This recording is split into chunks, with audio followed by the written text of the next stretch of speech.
Syaratnya tobat harus ada penyesalan. Menyesal akan sebuah dosa. Dan orang menyesali sebuah dosa tidak akan bisa menyesal kecuali ada kesadaran. Orang tidak akan bisa sadar kalau itu dosa dan hukumannya besar kecuali dia sering merenung. Maka kuncinya saat ini kita merenungi dosa kita. Mungkin ada orang pernah kepleset meninggalkan sholat, kepleset melakukan zina, itu dosa kepada Allah.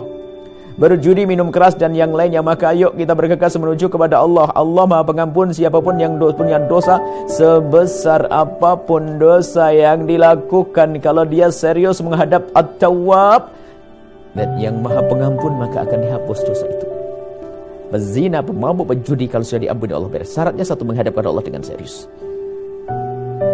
Menyesal. Bagaimana menghadap kepada Allah? Menghadap kepada Allah di tengah malam, di saat sendiri, di saat sepi. Karena tobat kita kepada Allah, dan jangan cerita kepada bangsa manusia yang pernah terpeleset dalam zina. Itu masa lalu. Bertobatlah, mengadulah kepada Allah. Dengan catatan, jangan ceritakan kepada siapapun dari bangsa manusia. Manusia tidak bisa memberi maaf. Manusia hanya bisa merendahkan. Karena dosa kepada Allah, jangan diceritakan kepada manusia. Bahkan baginda Nabi pun menghindar di saat ada orang mengadu, ya Rasulullah, aku pernah kepleset dalam zina. Nabi mengatakan, mungkin kamu hanya mencium, mungkin kamu hanya bersentuhan tangan, mungkin dihindarkan, dijauhkan dari Nabi. Makanya tidak dianjurkan bagi orang yang punya dosa besar lalu datang kepada hakim, mahkamah, khalifah atau imam mengatakan, ya imam, saya melakukan zina. Enggak dianjurkan begitu.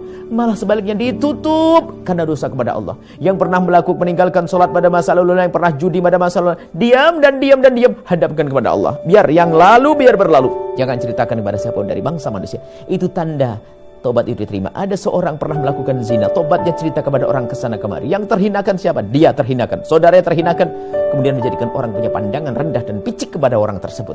Maka ini cara tobat. Kembalilah kepada Allah dengan tobat. Kalau urusan dosa kepada Allah, jangan ceritakan kepada siapapun dari bangsa manusia.